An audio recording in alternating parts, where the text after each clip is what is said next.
So we're going to talk about what is kombucha, the benefits of kombucha, and then finally how to make it. What all's in it? So we got tea, water, sugar, and a SCOBY. So a SCOBY is a symbiotic colony of yeast and bacteria. And I'll pass one around here. You can feel it. We might need some paper towels or something. You can pick it up. You can play with it.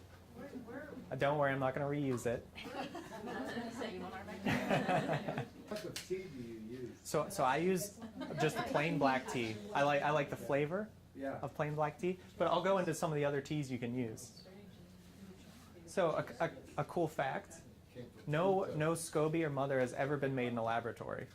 So they've tried to take all the different strains of bacteria and yeast and put it together, and they've never had a mother form. So all of these actually came from one ancient mother.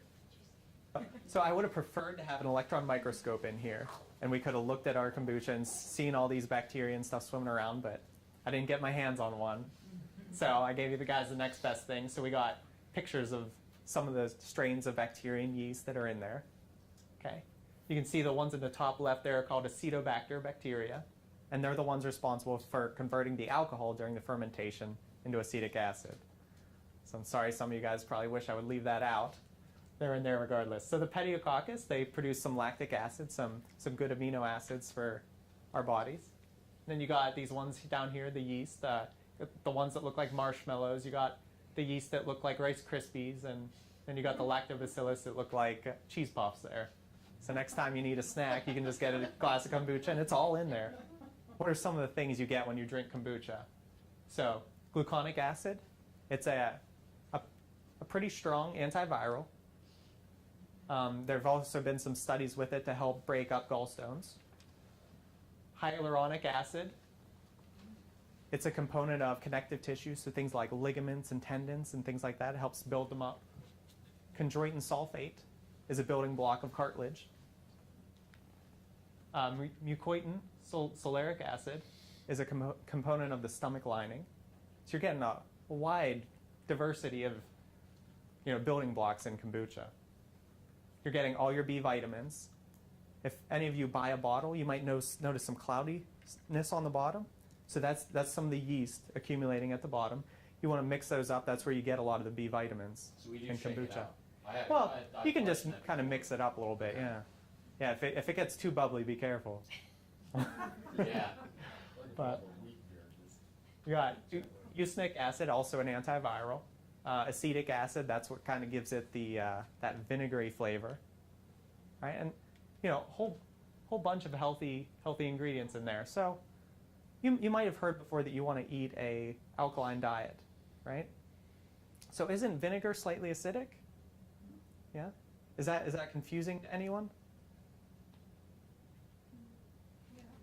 Okay, so it is a little bit confusing. So whenever we're determining things that are acidic or basic for our diet, we're actually looking at what's called the ashes, or what's left over after our body kind of breaks it up and uses it. So things like vinegar are actually very basic for your body in cleansing. Things like citrus or like lemon juice, citric acid, it's acidic. But as your body breaks it down and incorporates it, it's very basic and cleansing. What does kombucha taste like? It can have all assorted flavors depending on the temperature that you let it ferment at, the type of tea you use, how long you let it go.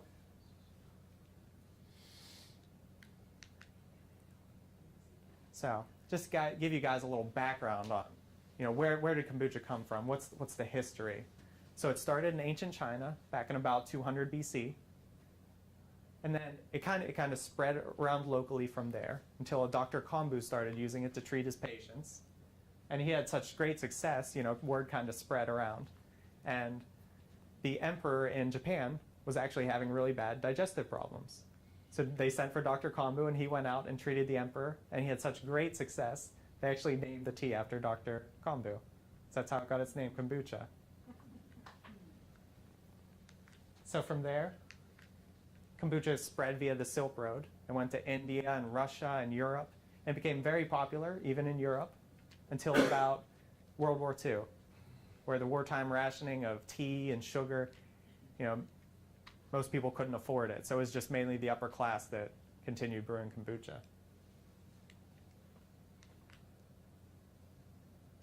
Let's talk a little bit about the benefits here. So if we were to break down the word probiotic, it means in favor of, pro. Biotic means life. It's fascinating how some people came up with these words. In favor of life. Such a great word. Many people claim kombucha is a wonder drink, cures everything, right? Other people say, oh, it'll make you sick. Me personally, I don't think it's harmful. I also don't think it's a panacea. What it does, it helps bring our body back in balance.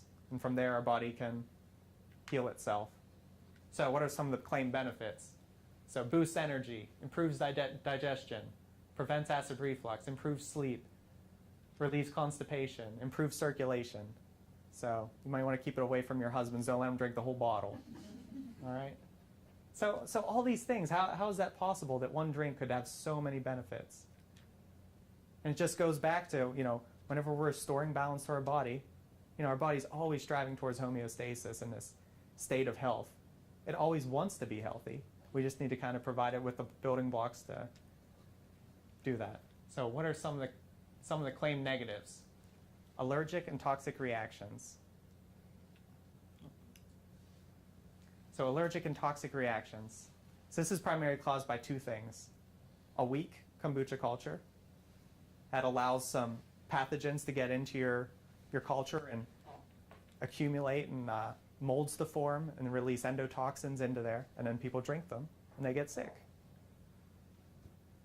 Another way that they get allergic and toxic reactions is from using an improper brewing vessel. So if you brew in plastic, if you brew in metal, certain types of metal, ceramics that have lead in them, it'll leach those chemicals in there. It'll leach those heavy metals in. And yeah, you can get liver damage. You can get lead poisoning from this. So die-off syndrome. Has anyone ever heard of this? So Yeah, where your yeast dies off. yeah. So die-off syndrome is it's common across all probiotics. So if you have a real bad infestation of some bad bacteria and you start taking probiotics, introducing the beneficial bacteria, they actually start fighting in your gut, and some of them die off. Whenever they die off, they release toxins and causes some inflammation in your gut. You can feel pretty crummy for a week or so. Does that mean you shouldn't do any probiotics or anything like that? Or think about it like if you're a recovering drug addict. Yeah.